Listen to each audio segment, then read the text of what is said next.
Senin kemarin, perempuan berusia 62 tahun itu tutup usia. Yoni diduga kelelahan usai berjalan mencari gas LPG 3 kg untuk kebutuhan warungnya.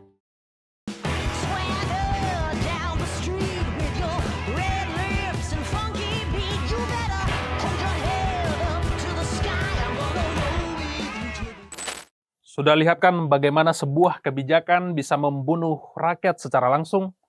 Sosok nenek Yoni harus rela merenggang nyawa setelah berjam-jam antri hanya untuk membeli satu tabung gas LPG 3 kg di Pamulang, Tangerang. Bukan hanya keluarganya yang kehilangan, tetapi juga tetangga-tetangga sekitarnya.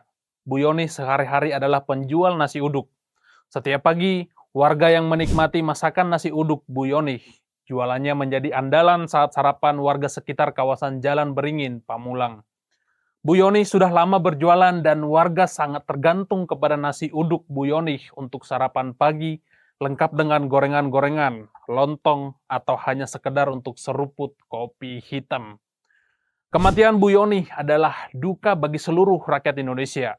Duka bagi matinya hati nurani penguasa yang jolim dan hanya ingin menguntungkan segelintir pihak. Bahlil Lahadalia, Menteri Energi dan Sumber Daya Mineral Republik Indonesia, adalah biang keladi dari kematian nenek Yoni dan pembuka sejarah kelam dunia gas LPG untuk kebutuhan rumah tangga di negara Indonesia ini. Padahal tidak ada sama sekali kelangkaan gas, tidak ada permintaan yang tiba-tiba melonjak dan tidak ada krisis gas alam dunia.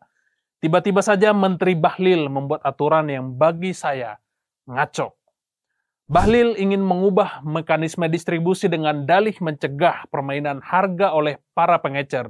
Jadi, masyarakat hanya boleh membeli lewat pangkalan resmi atau penjual besar. Ini artinya warung-warung dan toko kelontong yang selama ini menjual gas LPG 3 kg harus rela tidak menjual gas dan harus rela kehilangan pendapatan. Yang lebih menyedihkan, rakyat harus berjalan jauh ke pangkalan resmi hanya untuk membeli satu tabung gas LPG.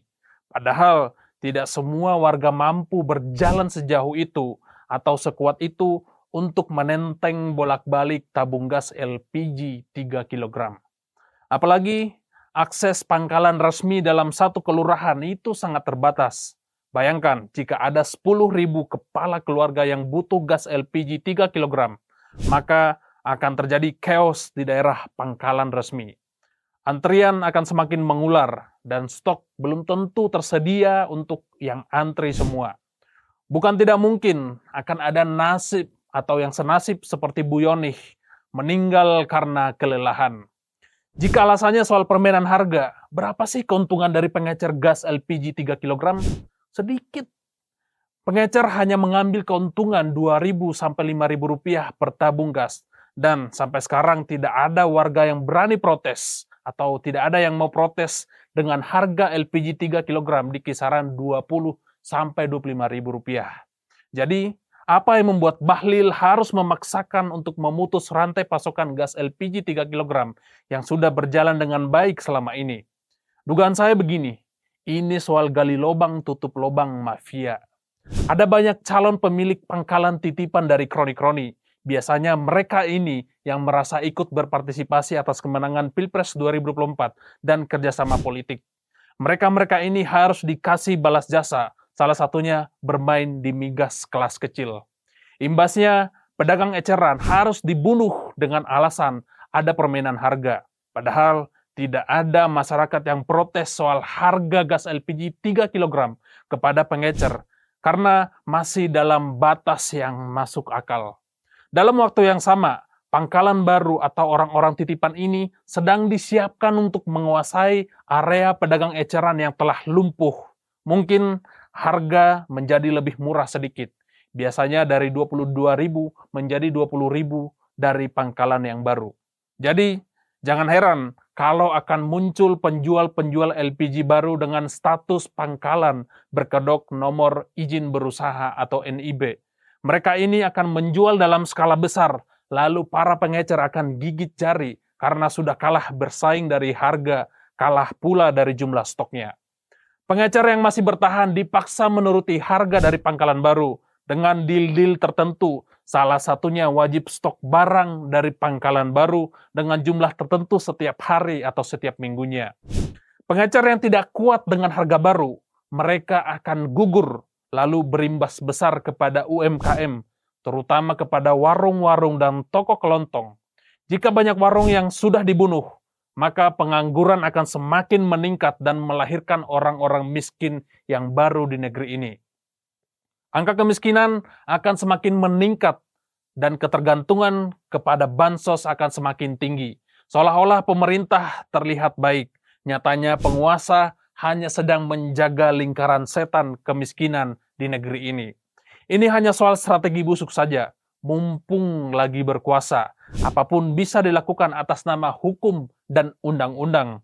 Aturannya bagaimana? Ya, tinggal diubah sesuai dengan selera penguasa. Lalu, siapa yang menikmati ini semua? Lagi-lagi, para mafia-mafia yang loyal kepada penguasa. Ibarat hukum rimba, Anda tidak punya power, maka Anda akan selesai hari ini juga.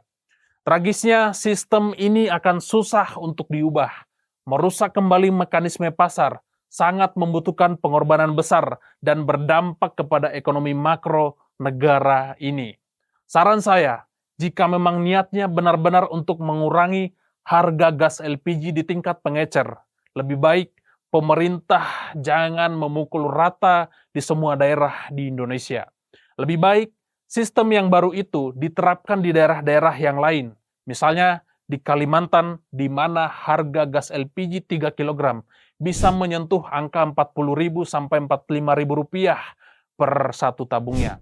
Ini artinya ada markup lebih dari 3 kali lipat dari harga eceran tertinggi atau HET yang ditetapkan oleh pemerintah, yaitu Rp18.000 per tabungnya. Tetapi pemerintah juga mestinya berpikir secara bijak. Karena distribusi dari pangkalan Kalimantan, Sulawesi, dan Papua itu jauh menuju ke pedagang eceran. Kondisi Medan tidak seperti apa yang ada di Jakarta, Tangerang, dan sebagian besar Pulau Jawa. Jelas butuh ongkos produksi yang lebih mahal agar tidak membunuh mata rantai pasar. Pak Prabowo, berhentilah menjadikan rakyat sebagai uji coba menteri yang tidak punya hati sama sekali. Anda punya kuasa penuh atas apapun dan siapapun menteri Anda saat ini, bukan malah terkesan didikte oleh menteri Anda sendiri. Apa yang dilakukan oleh Bahlil rasanya sudah lebih dari cukup untuk memecatnya sebagai menteri di kabinet Anda sendiri. Masih banyak anak bangsa yang lebih berkompeten di bidang energi dan sumber daya mineral di Republik ini. Terlalu mahal nyawa seorang Bu Yoni sebagai tumbal atas kebijakan ugal-ugalan yang tidak punya hati dan pikiran. Rakyat tidak pernah mempermasalahkan harga, toh pengecer hanya mengambil keuntungan yang masih dalam tahap wajar. Jika ingin menggebuk mafia, rasanya mafianya sedang ada di belakang Anda semua, Pak. Salah satunya manusia-manusia yang berwatak seperti Bahlil Lahadalia. Hari ini, instruksi agar gas LPG 3 kg tetap dijual di eceran rasanya hanya bagian dari sebuah drama. Sedikit terdengar heroik, tapi hanya sekedar pahlawan kesiangan. Kalian yang menciptakan masalah, lalu Prabowo datang seolah-olah sebagai pahlawan, padahal tidak mengubah apa-apa sama sekali. Yang jelas, ada yang salah di tubuh kabinet Prabowo Gibran. Bagaimana bisa seorang Bahlil membuat kebijakan tanpa sepengetahuan Prabowo? Bahlil patuh kepada Prabowo atau jangan-jangan kepada presiden yang lain? Saya John Sitorus, Insight.